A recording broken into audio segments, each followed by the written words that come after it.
लेकिन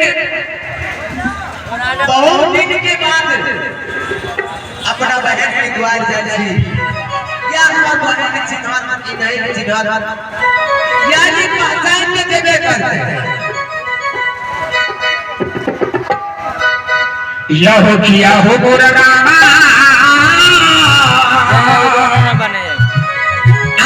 हो चल हावे भली हो सबर हो आबला को दिला का बड़ी तेरा याद किया रे यो तेरा याद किया ये चली हो या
Hey!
मेरी ससुर घाटमपुर, मेरे पिता ससुर जी का नाम राजा रघुनंदन सिंह, मेरे छोटे छोटे देवर का नाम सेलूर और ठाकुर, मेरे स्वामी जी 7 भाई को बिहारी हैं।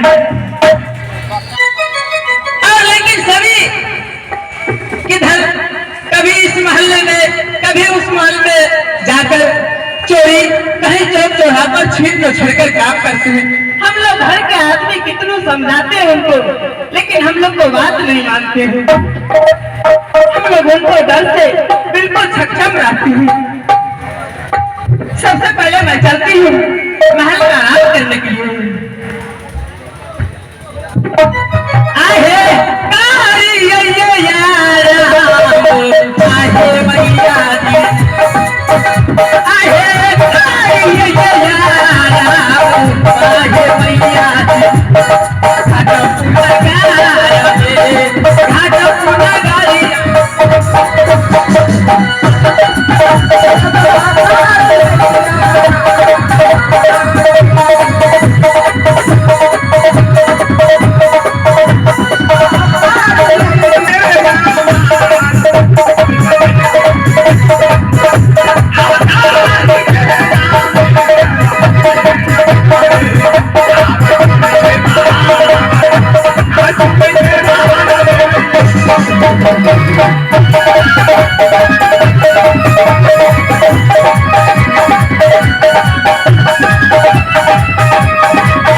तुम्हारे बड़े भाई साहब याद कर रहे दरबार में, लेकिन तुमने साधु की साथ दरबार के अंदर बैठा हुआ है।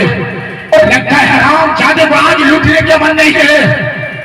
पहले आने दे, आने के बाद हराम खोल को साधु की साथ जब मैं बिजली के तोड़ा बरसाने लगूंगा, खुद भी याद हमेशा रहेगा कि मेरे भाई साहब मुझे क्या कहा है।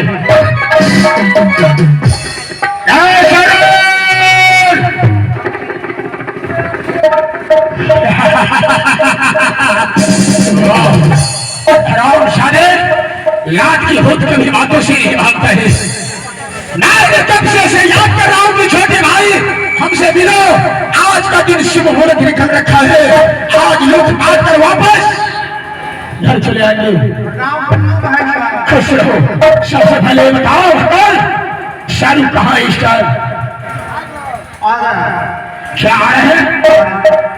और मैंने कितना देर से आवाज लगा रहा हूं तुम दोनों भाई की।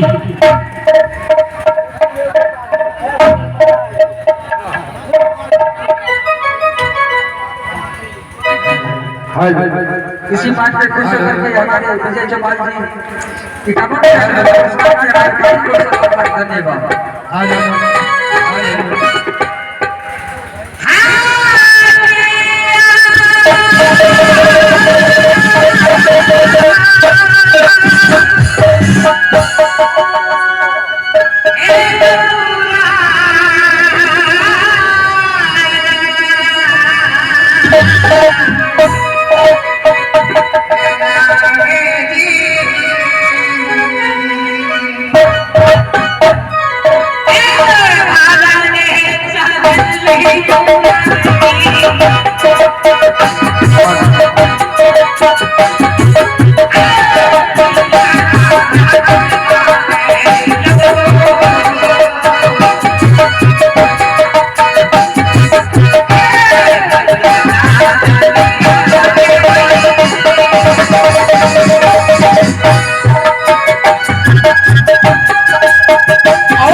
Thank you.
मेरे छोटे भाई शाहरुख भगोल सबसे पहले समाचार सुनो हरपुरी जी कैसा है भैया कायदापुर में कुशल समाचार बहुत अच्छा है।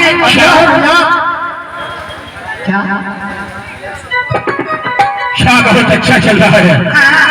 तुम लोग ये बताओ सबसे पहले कि मैंने द्वार बल की कितने और पहले भेजा था कि जाओ छोटे भाई शाहरुख और भगोल के साथ में सारे भाई को लेते आओ। आज का बहुत शुभ दिन है। आज चढ़कर चौराहे पर लूटपाट करेंगे। क्या नहीं भैया आशा करो सर यहाँ से चलो वहां चलकर उसके साथ ही पूर्व के मसाफिर पश्चिम और पश्चिम के मसाफिर पूर्व में जाना चाहिए या उत्तर के मसाफिर न दक्षिण के मसाफिर उत्तर जाना चाहिए। आप तेरे चारों भाई आगे चलो और मैं पीछे से वहां चलता हूँ। अरे खिलाड़ी मोड़ो बाबू अरे पहले ऐसा गुना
पीछे देखो कि कोई मुसाफिर इधर से उधर जा रहा है या नहीं।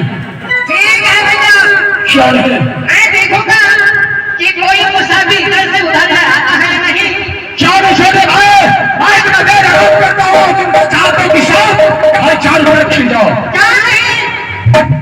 घरे जाइयो के राजाइयो रे बबुआ आए फिर याद बटिया में आर घरियो रे चढ़ाई रे बबुआ आओ फिर याद बटिया रे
क्यों नहीं जाओ? ठीक है बेटा। ए भैया,